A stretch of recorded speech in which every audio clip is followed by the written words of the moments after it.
Hello everyone, আসসালামু আলাইকুম। আমি জুবায়ের তালুকদার।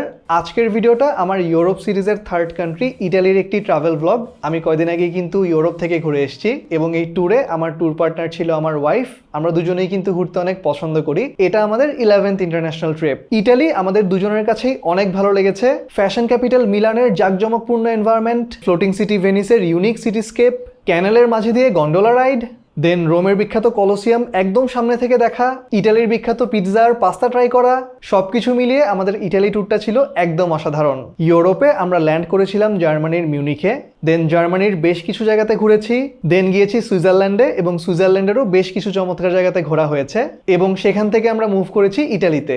আপনারা আমার আগের ভিডিওগুলোতে দেখতে পারবেন কিভাবে ভিসা করেছি, জার্মানির ট্রাভেল প্ল্যান এবং সুইজারল্যান্ডের ট্রাভেল প্ল্যান। আজকের ভিডিওতে আমাদের ইটালি ট্যুরের হোল এক্সপিরিয়েন্সটি আপনাদের সাথে শেয়ার করব। কোথায় কোথায় গিয়েছি, কিভাবে গিয়েছি, কত খরচ পড়লো, সবকিছু। তবে বেশ কিছু ইম্পর্টেন্ট লিঙ্ক এবং কস্ট ব্রেকডাউন আপনারা আমার ওয়েবসাইটের ট্রাভেল সেকশনে পেয়ে যাবেন। আমি নিচে ডেসক্রিপশন বক্স কিংবা কমেন্ট সেকশনে লিঙ্ক করে দিব। আর আজকের ভিডিওটা শুরু করার আগে একটা ব্যাপার একটু মেনশন করি, আজকের ভিডিওটা সাপোর্ট করেছে GoZayaan। ছুটি আসলেই সবার আগে মাথায় চিন্তা চলে আসে কোথায় ঘুরতে যাওয়া যায়, কিন্তু কিছুটা কাজের ব্যস্ততা, কিছুটা আলসেমি সব মিলিয়ে দেখা যায় একদম লাস্ট মিনিটে গিয়ে বুকিংগুলো করতে হচ্ছে। আর লাস্ট মিনিটে বুকিং করলে দেখা যায় ফ্লাইটের প্রাইস অনেক বেড়ে গিয়েছে, কিংবা পছন্দ মতো হোটেল পাওয়া যাচ্ছে না, কিংবা যে অ্যাক্টিভিটি আপনি প্ল্যান করে রেখেছেন সেই অ্যাক্টিভিটির স্লট পাওয়া যাচ্ছে না। আমার মতো আপনারাও যদি এসব হ্যাসেল এড়াতে চান তাহলে এই ঈদে GoZayaan থেকে সকল ডিলস অ্যান্ড ডিসকাউন্ট নিয়ে প্ল্যান শুরু করে ফেলুন এখনই, কারণ এবার বুকিং হবে সবার আগে। আমাদের ইউরোপ ট্যুরটা ছিল 22 দিন 22 রাতের একটি রাউন্ড ট্রিপ।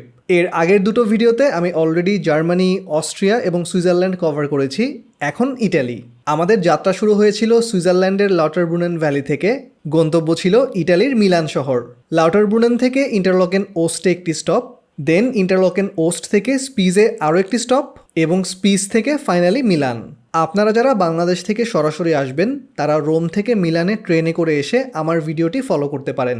ট্রেনের জন্য আমরা ইউরেল পাস কিনেছিলাম, 7 দিনের ফ্লেক্সি পাস।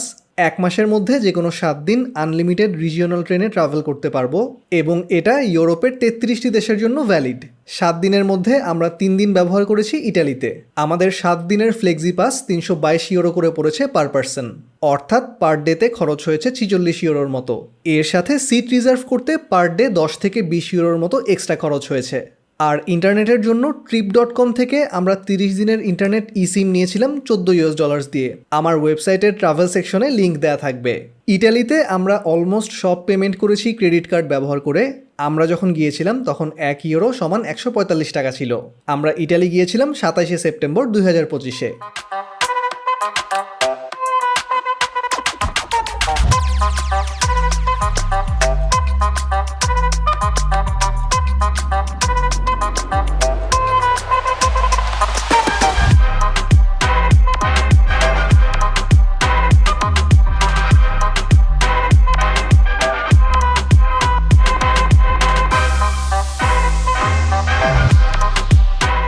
আমরা সকাল 6টার সময় বের হয়ে পড়লাম। আমাদের ট্রেন 6:31। আমরা এখন আছি সুইজারল্যান্ডের লাউটারব্রুনেন ভ্যালিতে, সেখানেরই ট্রেন স্টেশনে। আমাদের গন্তব্য ইটালির মিলান শহর। ঠিক 6:30-এ ট্রেন চলে আসলো, আমরা উঠে পড়লাম। উঠার আগে আমরা ইউরেল অ্যাপে ট্রেন রাইডটি অন করে দিয়েছি। আমরা প্রথমে নামলাম কাছেই ইন্টারলকেন ওস্ট স্টেশনে, সেখান থেকে ট্রেন চেঞ্জ করে উঠে পড়লাম আরেকটি ট্রেনে। এই কম্পার্টমেন্টটা মূলত বাইসাইকেলে যারা ট্রাভেল করে তাদের জন্য সুইটেবল। প্রত্যেকটাই কিন্তু বাইক হ্যাঙ্গার আর অপোজিটে প্যাসেঞ্জার সিটিং। আমরা 7:30টার দিকে পৌঁছে গেলাম সুইজারল্যান্ডেরই আরেকটি স্টেশন স্পিজে। হাতে 30 মিনিটের মতো সময় রয়েছে, তাই শেষবারের মতো সুইজারল্যান্ডের অপরূপ সুন্দর ল্যান্ডস্কেপটায় চোখ বুলিয়ে নিলাম। খুবই ভালো ছিল আমাদের সুইজারল্যান্ড ট্রিপটা। এর আগের ভিডিওটাই কিন্তু সুইজারল্যান্ডের ট্রাভেল ব্লগ নিয়ে, আপনারা চাইলে দেখে নিতে পারেন। যাই হোক, 8টার দিকে ট্রেন চলে আসলো। আমরা আমাদের কম্পার্টমেন্টের দিকে আগাতে থাকলাম। এই ট্রেনটা একটু ক্রাউডেড ছিল, তবে ভিতরের পরিবেশ ভালো। আনফর্চুনেটলি ব্যাগেজের স্পেস অলরেডি অকুপাইড ছিল, তাই লাগেজগুলো এভাবেই রাখতে হলো। এবং এর মূল কারণ এই ট্রেনটিতে অনেক প্যাসেঞ্জার। আমরা ইউরেল অ্যাপের মাধ্যমেই সিট আলাদা করে বুকিং করে রেখেছিলাম।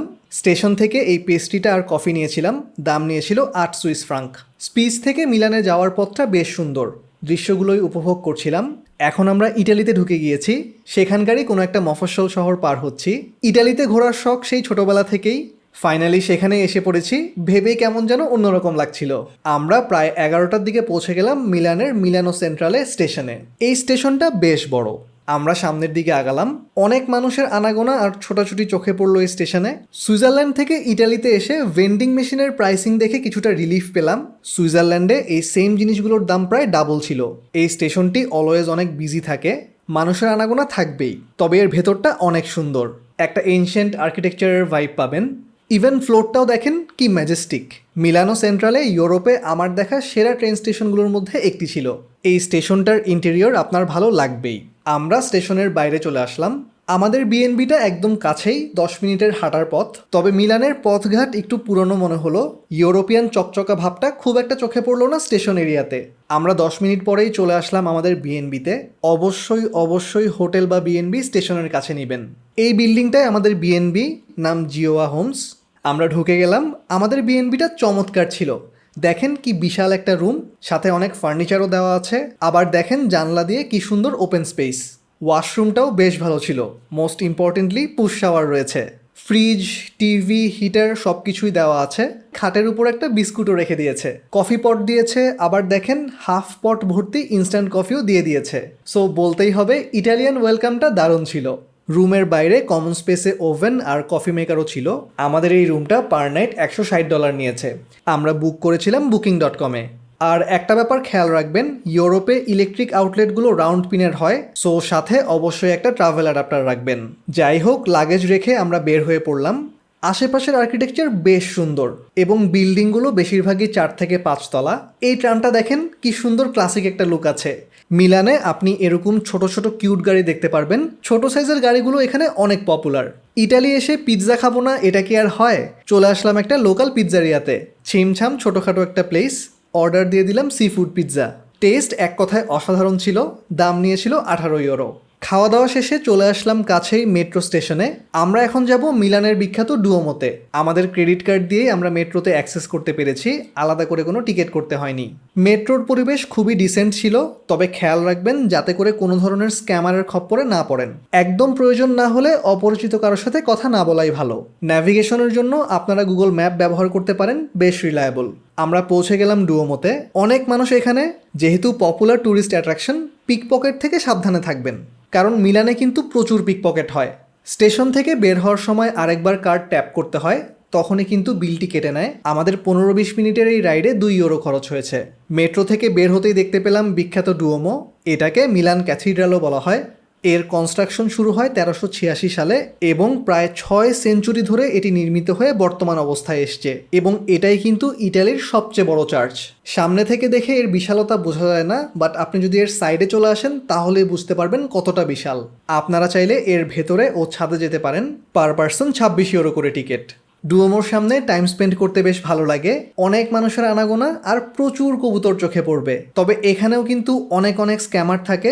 আপনার হাতে হুট করে এসে কবুতরের ফুড ধরিয়ে দিবে, তারপর টাকা দাবি করবে। কবুতরের সাথে ছবি তুলে দিয়ে সেখান থেকেও টাকা দাবি করবে। সো এদের থেকে অবশ্যই সাবধানে থাকবেন। অপরিচিত কেউ যদি আপনার দিকে অ্যাপ্রোচ করে, উল্টো দিকে হাঁটা শুরু করবেন। পরন্ত বিকেলে এই জায়গাটা অনেক ভালো লাগে। আমরা হেঁটে হেঁটে এর আশেপাশের জায়গাগুলো একটু দেখলাম। ডুওমোর ঠিক পাশেই রয়েছে গ্যালারিয়া ভিক্টোরিও এমানুয়েল। এটি ইটালির সবচেয়ে পুরাতন শপিং আর্কেড এবং মিলানের একটি আইকনিক প্লেস।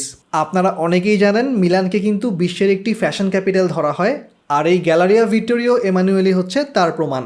বিশাল এক আর্কেড আর দুপাশে সারি সারি ব্র্যান্ড শপ এবং এর উপরে গ্লাস রুফ। এখানে আপনার প্রত্যেকটা নামি দামি ব্র্যান্ড চোখে পড়বে। Prada, Chanel, Louis Vuitton, Dior, Gucci, Rolex, কি নেই এখানে। চারদিক থেকে 4টি করিডোর এসে এখানে ওপেন স্পেসটিতে মিলিত হয়েছে এবং এর উপরেই বিশাল একটি গ্লাস ডোম। এটাকে একটি আর্কিটেকচারাল মার্ভেল বললেও হয়তো ভুল হবে না। এই আর্কেডটি 1865 সাল থেকে 1877 সালের মধ্যে নির্মিত হয়েছে। এখানে আপনি দেখতে পারবেন ওয়ালে সুন্দর সুন্দর সব পেইন্ট ওয়ার্ক এবং এর স্ট্রাকচারাল ডিজাইনও মনোমুগ্ধকর। যেমন এই ডিজাইনগুলো দেখেন, ইভেন ফ্লোরেও দেখেন কি চমৎকার ডেকোরেশন। সেখানেই হঠাৎ করে দেখলাম একটি মডেল ফটোশ্যুট হচ্ছে এবং ফটোগ্রাফারের ডেডিকেশন লেভেল দেখে প্রশংসা করতেই হবে। সূর্যাস্তের সময়টা আমরা ডুওমোর সামনেই কাটালাম। এরপর ডুওমোর আশেপাশে আমরা একটু ঘুরে দেখলাম। এদিকটাতেই দেখলাম পুরো একটা শপিং জোন রয়েছে। লোকাল প্রত্যেকটা মানুষই বেশ ফ্যাশনেবল। একটু পরপরই দেখলাম র্যাম্প ওয়াক হচ্ছে, আবার বড় বড় বিলবোর্ডে ফ্যাশন অ্যাডভার্টাইজমেন্ট চলছে, বিশাল বিশাল বিলবোর্ডেও সেম। সো ওই সময় ভালোভাবেই রিয়ালাইজ করবেন আপনি যে ফ্যাশন ক্যাপিটালে রয়েছেন। আমরা এখানে এসি মিলানের অফিসিয়াল স্টোরটাও পেয়ে গেলাম। মিউনিখে আমরা বায়ার্ন মিউনিক স্টোরটা পেয়েছিলাম, আর এখন পেয়ে গেলাম মিলান স্টোরটি। যাই হোক, আমরা এই জায়গাটাই হেঁটে হেঁটে আরও এক্সপ্লোর করলাম। একটু পরপরই সব নামি দামি ব্র্যান্ড চোখে পড়ে। রাতের বেলাতেও গ্যালারিয়া ভিক্টোরিও এমানুয়েল বেশ ভালোই লাগে দেখতে। দেখেন ওয়েডিং ফটোশ্যুটের জন্য এসছে। যাই হোক, আমরা রাতের দিকে আবারও ডুওমোর সামনে চলে আসলাম। আমরা বেশ কিছুক্ষণ এখানে বসে বসেই গল্প করলাম। জায়গাটার কাছেই বিশাল একটি চকলেট শপ রয়েছে, আপনারা চাইলে কিন্তু সেখানেও ঘুরে আসতে পারেন। হরেক রকমের চকলেট পেয়ে যাবেন। মিলানে প্রচুর ট্রাম চোখে পড়লো, যার মধ্যে অনেকগুলোই কিন্তু দ্বিতীয় বিশ্বযুদ্ধের আমলের। ভালোই লাগে যখন এগুলো শব্দ করে করে পাস করে। আমরা মেট্রো স্টেশনের দিকে আগালাম এবং মেট্রোতে করে হোটেলে ফিরে আসলাম। রাতে একটি গ্রোসারি শপ থেকে রামেন আর চিপস নিয়ে নিলাম। খরচ হয়েছিল 12 ইউরোর মতো, এবং এরই মধ্য দিয়ে শেষ হলো আমাদের মিলান চ্যাপ্টার।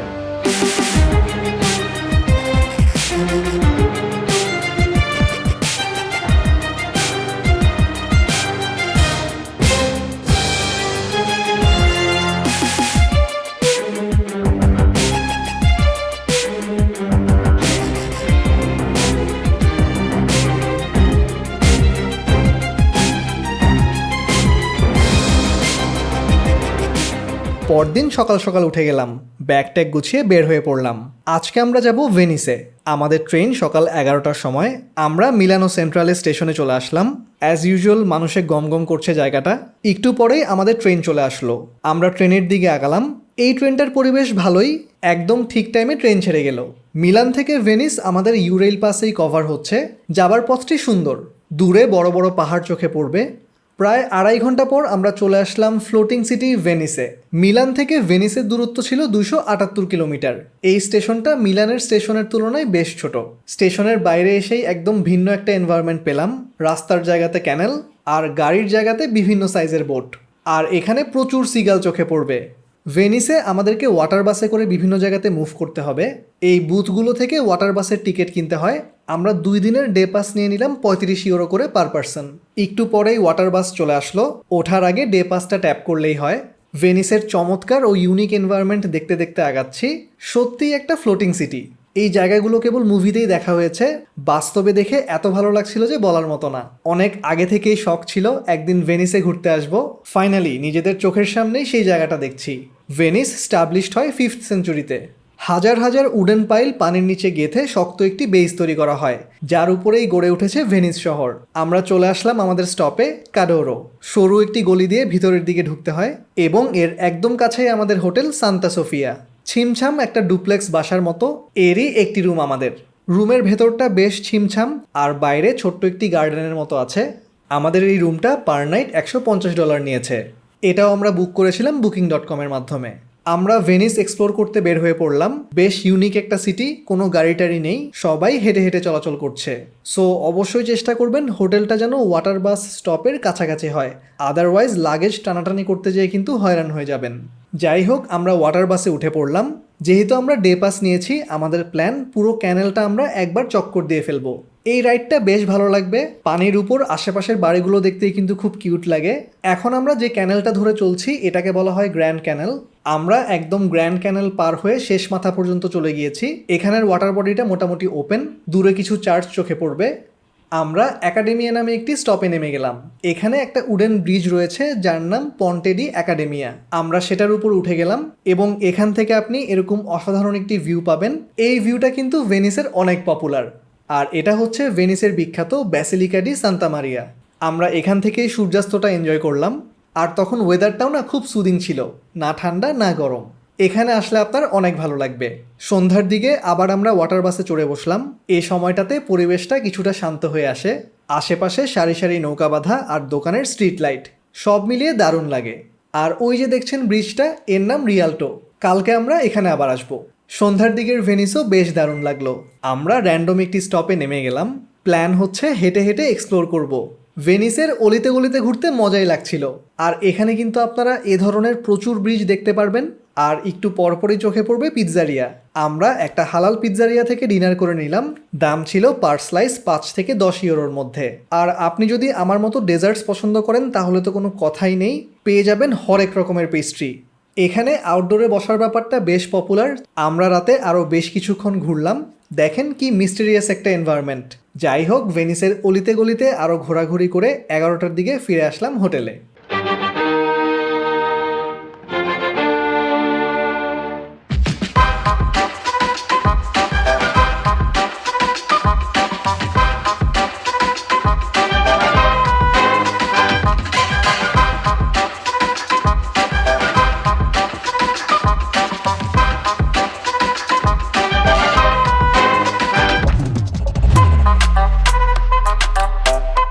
পরদিন সকালে হোটেলের রেস্টুরেন্টে ব্রেকফাস্ট করতে চলে আসলাম। এটা হোটেল থেকেই কমপ্লিমেন্টারি। দেখতেই পাচ্ছেন অনেক অনেক আইটেম, পারফেক্ট ইটালিয়ান ব্রেকফাস্ট। এটা দেখেন, দেখতে ক্রসান্টের মতো হলেও এটা অ্যাকচুয়ালি কর্নেটো, এবং টেস্টও কিন্তু ক্রসান্ট থেকে ডিফারেন্ট। দেখেন এই কবুতরটাও আমাদের সাথে ব্রেকফাস্ট করছে। যাই হোক, আমরা ব্রেকফাস্ট করে বের হয়ে পড়লাম। ঝকঝকে একটা দিন। আমরা প্রথমেই উঠে পড়লাম ওয়াটার বাসে। আমাদের গন্তব্য রিয়াল্টো। আমি আগেই বলেছি রিয়াল্টো ভেনিসের একটা বিখ্যাত ব্রিজ। এই যে দেখতে পাচ্ছেন, এই ব্রিজটি হচ্ছে রিয়াল্টো ব্রিজ। এটি সর্বপ্রথম 1173 সালে নির্মাণ করা হয় এবং বর্তমান অবস্থাটি 1591 সালের লাস্ট ইটারেশন। তবে এরপরও কিন্তু অনেকবার এই ব্রিজটিকে রেনোভেট করা হয়েছে। প্রচুর মানুষের আনাগোনা দেখবেন এখানে। এখন আমরা ব্রিজটির একটি সাইডে উঠছি। আবার ব্রিজটির মাঝখান দিয়েও আরেকটি অংশ রয়েছে এবং এর দুপাশ দিয়ে সারি সারি দোকান দেখতে পারবেন। এবং এখন যে অংশটি দেখতে পাচ্ছেন, এটি হচ্ছে অপোজিট সাইডের অংশ। রিয়াল্টো ব্রিজ ঘুরে আমরা আশেপাশের জায়গাগুলোকে এক্সপ্লোর করা শুরু করলাম। এখানে প্রচুর জেলাটো শপ চোখে পড়বে। এখন আমরা সেরকমই একটি পপুলার জেলাটো শপে যাচ্ছি। দেখেন অলরেডি মানুষের লাইন লেগে আছে। এখানে অনেক ধরনের জেলাটো পাবেন, দাম 3 থেকে 6 ইউরোর মধ্যে। এই দোকানটার জেলাটোগুলো অনেক মজা। এরপর হেঁটে হেঁটে আমরা চলে আসলাম একটা লোকাল বুক শপে। একটু ভিন্ন রকমের ডেকোরেশনে সাজানো শপটি। আপনি যদি বুক লাভার হন তাহলে এই শপটি ভালোই লাগবে। ভেনিসে আপনি প্রচুর সরু অলিগলি দেখতে পারবেন এবং এর মাঝে দিয়ে হাঁটাচলা করতেও বেশ ইন্টারেস্টিং লাগে। চলার পথেই হঠাৎ হঠাৎ এরকম চমৎকার দৃশ্য চোখে পড়বে। নিজের অজান্তেই বলে ফেলবেন, বাহ কি সুন্দর। আবার হাঁটতে হাঁটতে চোখে পড়বে ছোট ছোট আর্টস অ্যান্ড ক্রাফটসের দোকান। দেখবেন এর ভেতরে আর্টিস্ট খুব মনোযোগ দিয়ে কাজ করছে।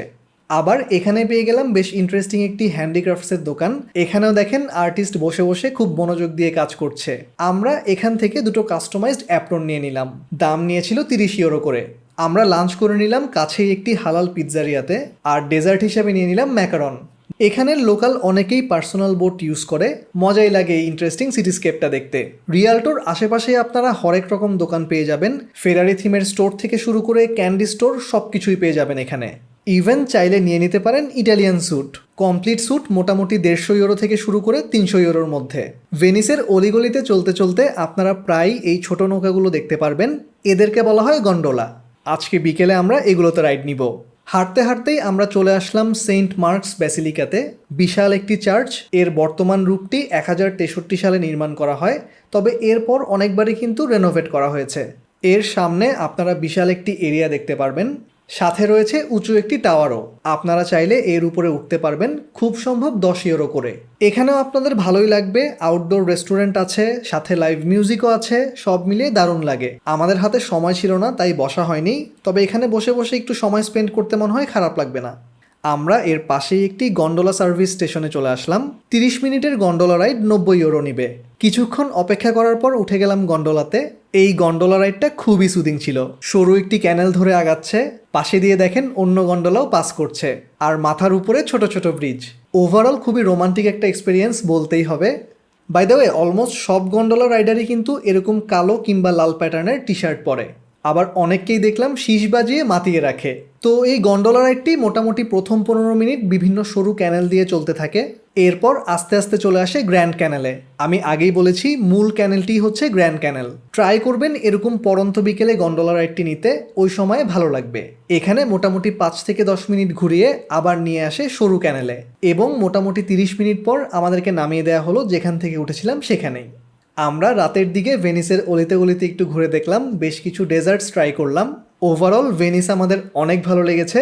খুবই রোমান্টিক এবং ইউনিক একটা শহর। ভেনিসে আসলে অবশ্যই পায়ে হেঁটে অনেক দূর এক্সপ্লোর করবেন। আমরা আরও বেশ কিছুক্ষণ ভেনিসের অলিতে গলিতে এক্সপ্লোর করে ফিরে আসলাম হোটেলে, এবং এরই মধ্য দিয়ে শেষ হয়ে গেল আমাদের ইটালি ট্যুরের মিলান এবং ভেনিস চ্যাপ্টার। কালকে আমরা যাব ইটালির রাজধানী রোমে। তো এটাই ছিল আমার আজকের video Italy travel blog part 1, যেখানে আমি আপনাদেরকে মিলান এবং ভেনিসের বেশ কিছু জায়গায় ঘুরিয়ে দেখিয়েছি। আমার নেক্সট ভিডিওতে আপনাদেরকে আমি নিয়ে যাব ইটালির রাজধানী রোমে, যেখানে আমরা রোমের বিভিন্ন জায়গা এক্সপ্লোর করব এবং সেই ভিডিওতেই আপনাদের সাথে আমি শেয়ার করব এই ইটালি ট্যুরের কস্ট ব্রেকডাউন। আমি শিওর আপনাদের সবারই কম বেশি রোম সম্পর্কে ফ্যাসিনেশন রয়েছে, আশা করছি সেই ভিডিওটা আপনাদের ভালো লাগবে। বেশ কিছু ইম্পর্টেন্ট ডিটেইলস আমার ওয়েবসাইটের ট্রাভেল সেকশনেই পেয়ে যাবেন, আমি নিচে কমেন্ট সেকশনে অথবা ডেসক্রিপশন বক্সে লিঙ্ক করে দিব। আর আমার ভিডিও যদি ভালো লেগে থাকে আমাকে সাবস্ক্রাইব করতে পারেন, আর যে কোনো কোয়েশ্চেন নিচে কমেন্ট সেকশনে করলে হবে, আমি যতটুকু সম্ভব রিপ্লাই দেওয়ার চেষ্টা করব।